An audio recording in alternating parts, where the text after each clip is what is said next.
Halo Sobat Sehat semua, selamat datang di Senyum Permata Podcast RSUD Sukamara. Seputar informasi menarik, permasalahan, kesehatan. Senang sekali bisa bersama dengan Sobat Sehat semua, dengan saya Siti Fatimah yang akan memandu podcast pada kesempatan kali ini. Hari ini kita kedatangan tamu yang sangat spesial. Yang pertama ada Ibu Lestari SSI APT atau biasa kita sapa dengan Ibu Ai. Nah, beliau merupakan Kepala Bidang Pelayanan dan Sumber Daya Kesehatan di Dinas Kesehatan Kabupaten Sukamara. Apa kabar Ibu? Alhamdulillah sehat. Alhamdulillah Bu ya. Nah, kita juga kedatangan tamu yang juga spesial yaitu Ibu Epi Ekawati Asri. Nah, beliau merupakan seorang pengusaha pengrajin industri rumah tangga di Kabupaten Sukamara. Apa kabar Ibu Epi? Sehat, alhamdulillah baik. Alhamdulillah. Nah, hari ini kita akan membahas sesuatu yang sangat penting nih Sobat Sehat, yaitu tentang keamanan pangan.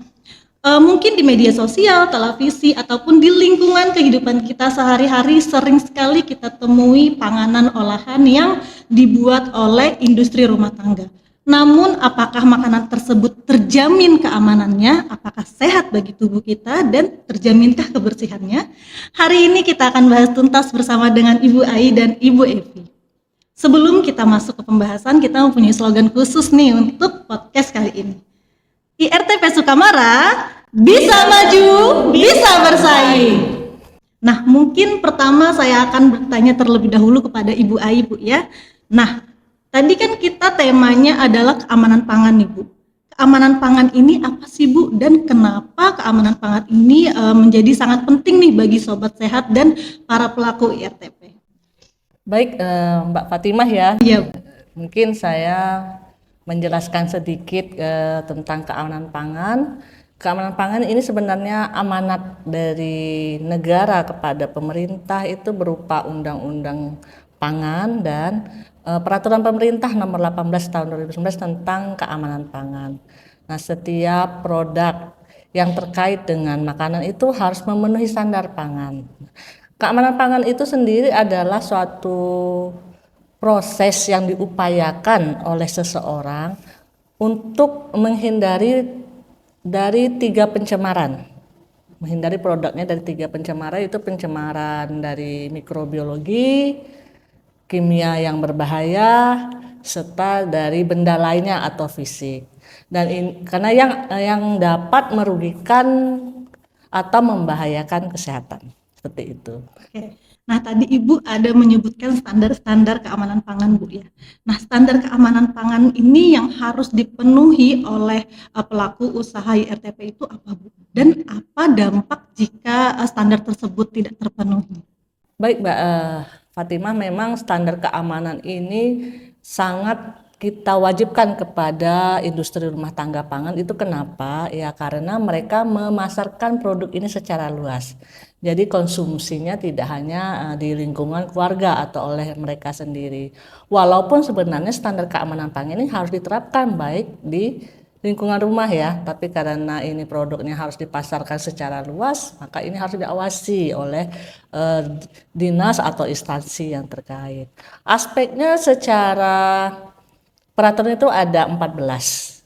Nah, itu jadi untuk menghindari 3 cemaran tadi ya, mikrobiologi, kimia yang berbahaya serta benda lainnya ini, kita ini harus terdapat teknik-teknik pencegahannya itu di lokasi dan di lingkungan sekitar. Di lokasi dan lingkungan sekitar tempat produksi. Kemudian di bangunan dan fasilitas bangunan seperti dapur, terus halamannya gitu ya, terus jalan tempat pencuciannya seperti itu. Kemudian di peralatannya sendiri, tempat dia produksi di peralatan. Kemudian keempat itu bagaimana dia pengusaha ini menerapkan higien dan sanitasi. Higien sanitasi itu istilahnya kalau kita nih menjaga kebersihan baik dirinya, tempat produksinya maupun di lingkungan sekitarnya. Frekuensi dia membuat menjaga kebersihan. Kemudian yaitu kebersihan karyawan, higien sanitasi karyawan atau pengrajin itu sendiri, itu yang harus diperhatikan. Terus penggunaan air. Nah, air ini kan faktor penting ya dalam kita mengolah makanan. Seluruh aspek kehidupan kita menggunakan air, makanya air itu juga menjadi bahan baku yang harus kita utamakan. Kemudian pada penanggung jawab. Nah, penanggung jawab ini standar keamanannya itu dia harus sudah mengikuti pelatihan keamanan pangan. Kemudian pada label dan kemasan itu bagaimana label dan kemasan itu menggambarkan memang mereka telah menerapkan standar keamanan pangan.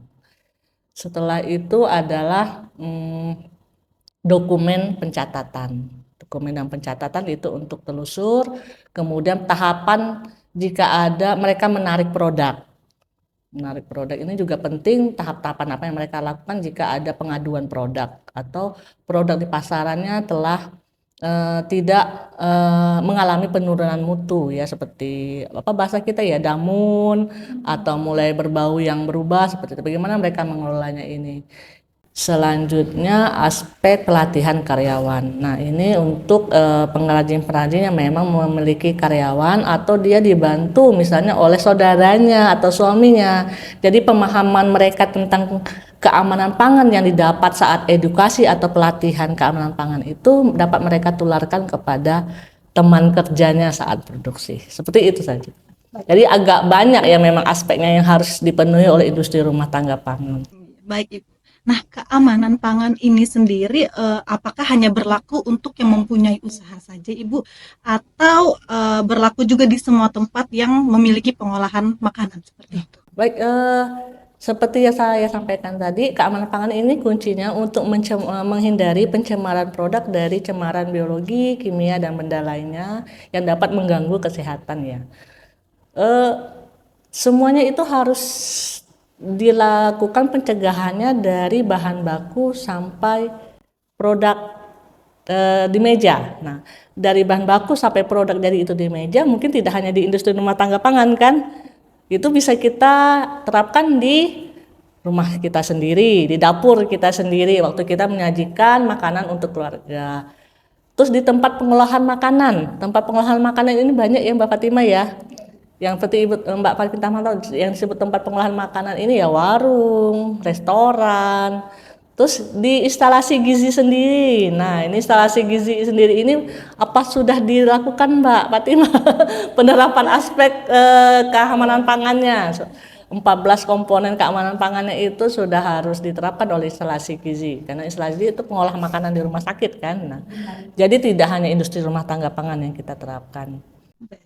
Berarti tidak hanya ke tempat para pelaku usaha saja Bu ya, tapi di tempat pengolahan makan baik itu di rumah, di warung ataupun di instalasi gizi sekalipun Bu ya. Mungkin bisa sekali nanti kita melihat instalasi gizinya. Baik Ibu, kami tunggu kedatangannya. Nah, selanjutnya saya ingin bertanya kepada Ibu Epi nih. Iya. Apakah Ibu Epi sudah pernah mendapatkan edukasi tentang keamanan pangan ini? Biasanya tadi seperti Ibu Ai bilang ya, dipanggil ke sebuah acara pertemuan seperti itu, atau bahkan petugasnya datang langsung ke tempat industri Ibu. Baik, kalau misalnya saya mengikuti keamanan pangan ini sebenarnya sudah lama, sudah pernah kami terapkan juga ke waktu saya lupa tahun berapa, tapi kami pernah memanggil Dinas Kesehatan untuk mengedukasi masyarakat Kelurahan Padang untuk mendapatkan izin. Kami bantu mereka, kan kebanyakan di Kelurahan Padang nih membuat pupuk basah, amplang, kue-kue seperti itu. Jadi kebetulan kami memang hanya ada sebagian kecil saja yang sudah mendapatkan IRTP, jadi kami bantu mereka. Kan pada dasarnya yang pertama itu kan harusnya ada sertifikat keamanan pangan ya Bu ya, betul. Ya, jadi kami ajak masyarakat dan mereka pun sudah mendapatkan sertifikat keamanan pangan kemarin. Selanjutnya mereka yang bergerak sendiri untuk ke dinas kesehatan, perdagangan, bukan yang kita untuk mengurus IRTP, DPM PTSP. Iya, ke dinas itu. Jadi sudah banyak juga sekarang mereka yang sudah memiliki izin. Dan setelah itu saya juga sering ikut dipanggil untuk kegiatan seperti ini yang ke dinas kesehatan untuk mengikuti keamanan pangan seperti itu. Sudah sering. Baik Ibu, berarti sudah pernah Bu ya Iya. mendapatkan edukasi tentang Iya. keamanan pangan ini. Iya. Nah, untuk standar-standar keamanan pangan yang Ibu Ai sebutkan tadi, apakah Ibu ada merasa kesulitan nih untuk memenuhi standar keamanan pangan tersebut? Ya, baik. Sebenarnya untuk saya bukan kesulitan sih sebenarnya. Cuma memang mungkin kebiasaan dan seperti yang saya buat ini kan jelurai. Kalau jelurai ini semuanya menggunakan kontak tangan, Bu. Jadi kita nggak bisa yang bisa pakai sarung tangan seperti itu. Jadi kami itu menggunakan memang kontak tangan langsung. Tapi seminimal mungkin sekarang kami usahakan membuatnya itu tidak banyak menggunakan kontak langsung dengan tangan seperti memeras ubi itu kan kita ambil patinya menggunakan tangan juga kita memerasnya. Kami usahakan pakai kayu untuk diaduk seperti itu, nanti ditekan, tidak menggunakan tangan lagi kita memerasnya seperti itu. Dan waktu pengolahannya juga membuat ini kan harusnya memang namanya jelurai ini kan dulunya kalau ini kan makanan zaman dahulu, memang makanan yang dibuat orang tua yang kami pasarkan lagi. Jadi membuatnya itu memang menggunakan tangan. Jadi kita sekarang kami menggunakan ada semacam tempat seperti kayak botol kecap itu yang ada lubangnya seperti itu. Kami untuk membuatnya enggak lagi pakai tangan yang pakai adonannya itu langsung pakai tangan seperti itu. Berarti hygiene-nya udah diterapkan Bu Iya. ya. Jadi menghindari kontak antara mikrobiologis tadi dengan makanannya. Baik, mungkin Ibu Ai bisa menyampaikan nih kepada sobat sehat di rumah sekalian apa aja nih Bu jenis-jenis makanan olahan yang masuk dalam kategori IRTP? Apakah semua yang dijual oleh UMKM itu masuk ke dalam IRTP ini Bu? Baik, terima kasih Mbak Fatimah. Jenis pangan yang bisa diolah industri rumah tangga pangan ini adalah satu konsep yang diinginkan oleh pemerintah pusat kepada pemerintah daerah agar pengrajin rumah tangganya berkembang. Jadi ada produk-produk mana yang merupakan bisa diproduksi oleh skala rumah tangga namun bisa dipasarkan secara nasional, yaitu tujuannya memang untuk meningkatkan perekonomian masyarakat daerah. Nah, untuk jenis pangannya sendiri itu kita memang mengacu kepada peraturan Badan Pengawasan Obat dan Makanan nomor 4 tahun 2024. Itu ada sekitar 11 jenis pangan ya, bukan 11 produk ya, tapi 11 jenis pangan. Nah, ini berarti artinya luas yang bisa dikembangkan oleh masyarakat daerah kita untuk dijual ke pasaran.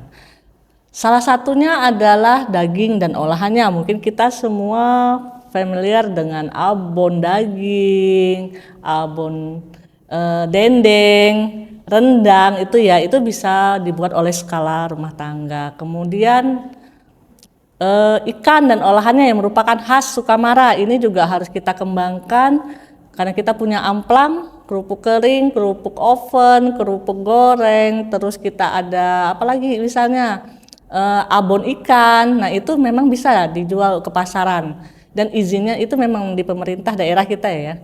Kemudian produk unggas dan sejenis olahannya seperti bebek, ayam ya, seperti itu bisa. Selanjutnya adalah buah dan sayur. Buah dan sayur ini mungkin tahunya kita manisan itu, terus kimchi gitu ya, sayuran yang diolah menjadi agak asam gitu, seperti itu bisa mendapatkan izin IRTP. Selanjutnya adalah tepung dan olahannya seperti yang dibuat oleh Ibu Evi. Ibu Evi ini olahan dari pati tepung singkong. Nah, ini Singkong bisa kita tanam di Sukamara dengan sangat banyak, jadi tidak hanya menghasilkan keripik singkong ya, tapi bisa juga menghasilkan jelurai ini. Selain tepung dan olahannya, kita bisa mengolah minyak lemak. Minyak lemak ini bisa minyak kelapa mentah. Terus VCO Bu, VCO tahu ya Mbak Fatima ya, VCO itu bisa mendapat izin IRT. Terus olahan gula buat permen, olahan kopi, olahan coklat itu bisa. Selanjutnya olahan teh, bikin teh celup, teh ini kita bisa. Lalu olahan kacang-kacangan, biji-bijian dan umbi-umbian. Terus minuman serbuk, ya, minuman serbuk yang saset-saset itu bisa mendapatkan izin IRTP. Selanjutnya adalah bumbu bisa yang mendapat izin IRTP bisa ada 2, bumbu basah dan bumbu kering seperti itu. Izin IRTP ini kan tadi banyak ya. Apa sih sebenarnya yang membedakannya dengan tempat pangan makanan olahan ya? Kenapa dia harus mempunyai izin? Produk-produk ini harus diolah yang tahan di atas 7 hari. Nah, itu kuncinya. Maka dia bisa masuk ke izin IRTP. Untuk produk-produk dari 11 olahan ini, dia harus tahan 7 hari jenisnya. Tapi kalau di bawah 7 hari, dia tidak harus memiliki izin IRTP. Nah, untuk menjamin keamanan pangan dari IRTP ini berarti setiap IRTP itu harus mempunyai izin, Bu ya. Nah, siapa saja Bu yang boleh membuat izin IRTP ini dan bagaimana Bu syarat-syarat untuk membuat IRTP ini? Kalau ditanya siapa saja, semuanya bisa. Semua bisa dan yang berminat ya. Itu satu tadi, dia berminat dan dia memang punya keinginan untuk berusaha. Begitu dia berusaha memang harus ada syarat-syarat yang harus dia penuhi. Pertama yang seperti disampaikan Bu Epi tadi, dia harus memiliki atau telah memahami atau pernah mendapatkan informasi tentang keamanan pangan. Nah, kalau untuk Dinas Kesehatan sendiri kita melakukan bimbingan teknis penyuluhan keamanan pangan namanya. Ini di mana semua pengrajin kita mendapatkan setelah mengikuti bimbingan teknis keamanan pangan ini akan mendapatkan sertifikat penyuluhan keamanan pangan. Itu syarat utamanya yang akan mereka bawa ke dinas perizinan DPM PTSP. Kemudian ya tentu saja mereka harus punya nomor induk kepegawaian KTP ya Bu ya. Ya harus punya KTP yang terhubung secara elektronik sekarang. Tidak bisa KTP yang zaman dahulu yang masih warna kuning atau apa dulu, tidak bisa. Dia harus terdata kependudukannya. Kemudian setelah dia punya sertifikat penyuluhan keamanan pangan, dia punya KTP, maka dia mempunyai nomor induk berusaha. Nomor induk berusaha ini diperoleh di Dinas Penanaman Modal Terpadu 1 Pintu Kabupaten Sukamara. Ini bisa diperoleh saat mereka datang langsung ke kantor atau pengrajin ini melakukan pendaftaran sendiri secara mandiri dengan email mereka seperti itu. Jadi syaratnya saya ulangi lagi, mereka punya KTP, mereka pernah mendapatkan informasi tentang keamanan pangan, kemudian mereka telah terdaftar, telah memiliki nomor induk berusaha.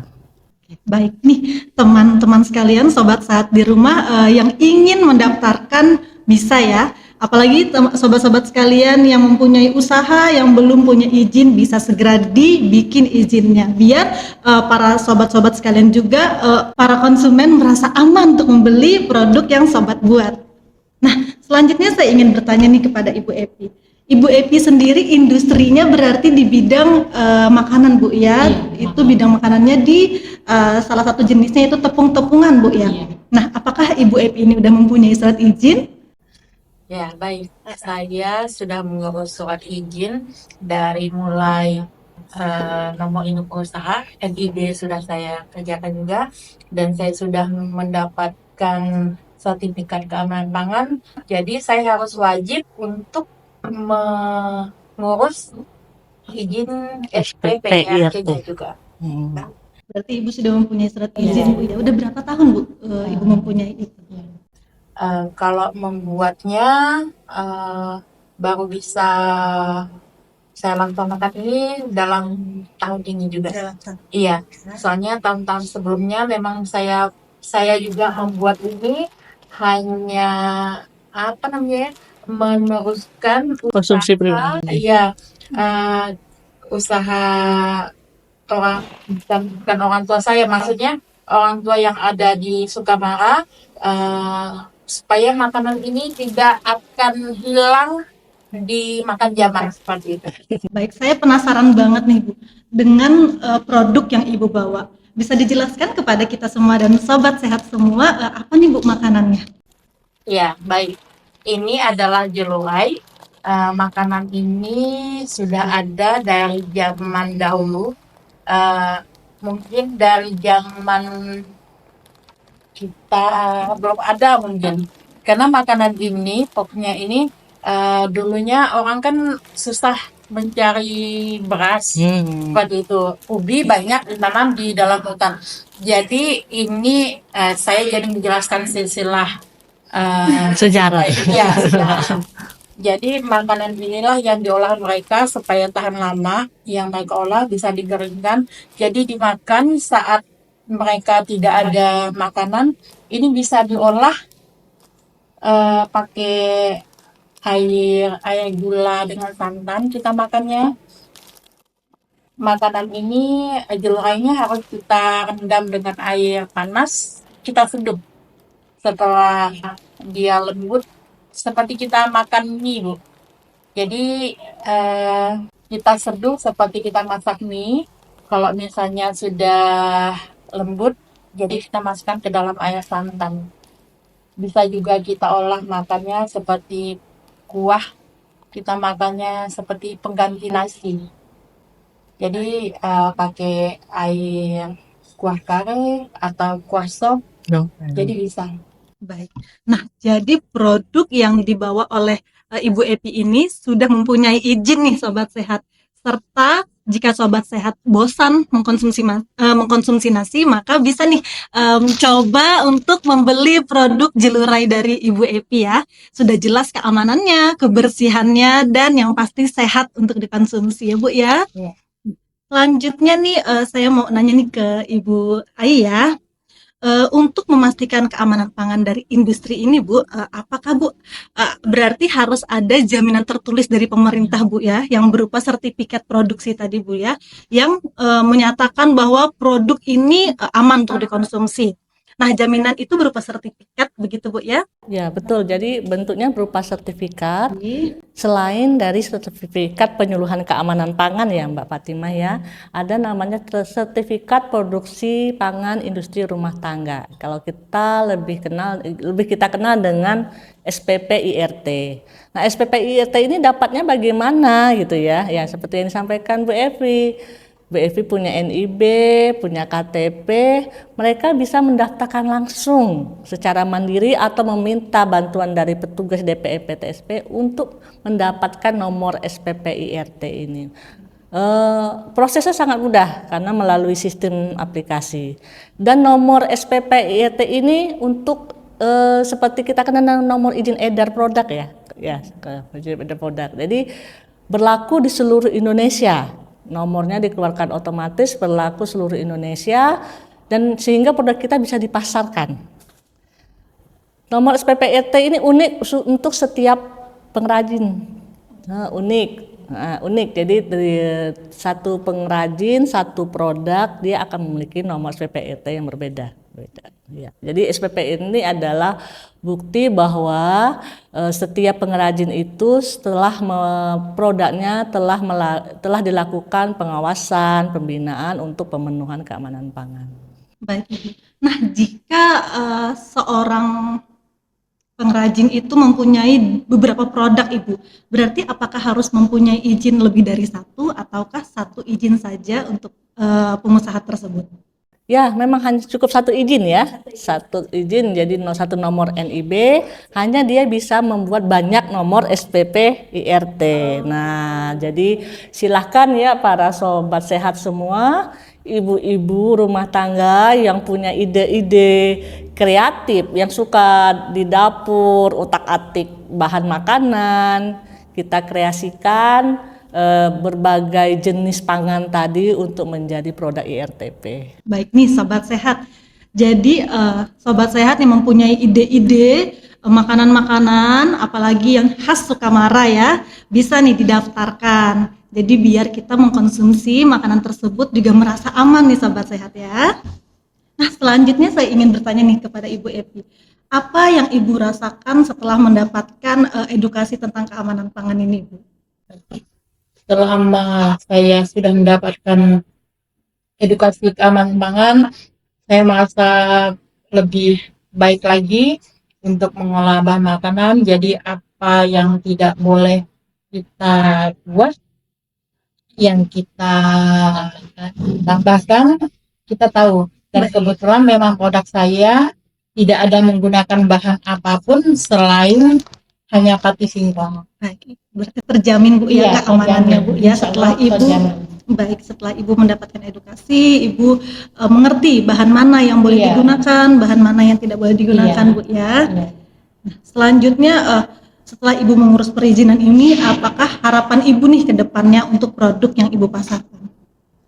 Kalau harapan saya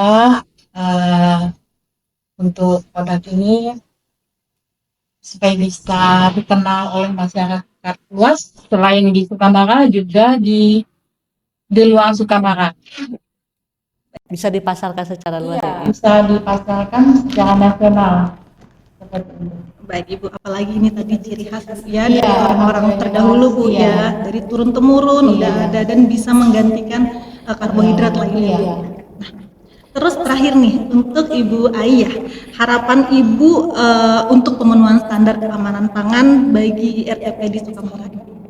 Ya, Dinas Kesehatan sebagai instansi yang memang melakukan pembinaan makanan dan minuman yang beredar di Kabupaten Sukamara ini tentu memiliki harapan yang sangat besar agar produk-produk makanan dan minuman di Kabupaten Sukamara itu aman, bermutu, bergizi, sehingga anak-anak kita, orang-orang tua kita, dan kita sendiri juga mengkonsumsi makanan yang memang dapat menjaga kesehatan kita, bukan memperburuk kesehatan ya, intinya seperti itu. Terus harapan kedua lebih spesifik kepada industri rumah tangga pangan. Satu keunggulan dari industri rumah tangga pangan Sukamara itu adalah mereka memiliki bahan baku asli yang masih bagus. Seperti yang disampaikan Bu Evi. Bu Evi tidak menggunakan bahan tambahan pangan ya, tidak memakai bahan pengawet. Tentunya Bu ya tidak ada ya, hanya murni pengawetannya berasal dari pengeringan hingga dia kemudian tidak menggunakan bahan pemutih untuk memutihkan produknya, murni dari warna tepung singkong yang digunakan. Tinggal bagaimana Bu Evi membersihkan singkongnya agar tidak ada pengotor-pengotor yang lainnya. Jadi juga dengan pengrajin-pengrajin yang lain sebenarnya kita punya kualitas terasi yang hampir 100% itu memang udang. Tidak dicampur dengan ikan, tidak dicampur dengan sisa-sisa kulit ikan atau apa ya. Terus tidak menggunakan bahan pewarna buatan yang warna merah biar kelihatan segar. Kalau terasi itu kan dia dikasih pewarna merah agar kelihatan segar. Jadi pewarna merahnya itu memang betul dari warna udang atau rebon. Nah itu. Terus kita punya pengolahan amplang, kerupuk kering yang komposisinya itu hampir 50%. Nah kalau dihitung nilai gizinya sebagai Mbak Fatimah orang gizi, berapa itu nilai proteinnya? Iya tinggi. Jadi seperti itu. Itulah sebenarnya nilai saing dari produk Sukamara yang belum tentu dilakukan oleh pengrajin yang di luar Sukamara. Iya, ini yang harapan saya, karena kita mempunyai nilai plus di produk seperti itu, harapannya para pengusaha ini berbondong-bondong untuk mengurus perizinan SPP IRT, melegalkan produknya yang sudah aman ini menjadi lebih aman dan dipercaya oleh masyarakat dan dapat dipasarkan secara nasional. Ya. Baik Ibu. Nah Sobat Sehat semua, hari ini pembahasan kita sangat menarik nih, apalagi ini berhubungan langsung kepada masyarakat dan Sobat Sehat sekalian. Dapat kita simpulkan bahwa keamanan pangan itu sangat penting ya bagi kita semua, apalagi untuk IRTP ya Bu ya, dan para pelaku usaha UMKM yang belum memiliki izin bisa segera membuat izinnya sehingga kita para konsumen jika membeli produk tersebut merasa aman sekali. Demikian perjumpaan seru kita pada kesempatan kali ini. Saya mengucapkan terima kasih banyak kepada dua narasumber kita yang luar biasa hari ini, Ibu Ai dan Ibu Epi ya. Nah, semoga informasi yang didapatkan hari ini bisa bermanfaat bagi sahabat sehat sekalian. IRTP Sukamara, bisa maju, bisa bersaing. Sampai bertemu di episode Senyum Permata Podcast RSUD Sukamara selanjutnya. Salam sehat.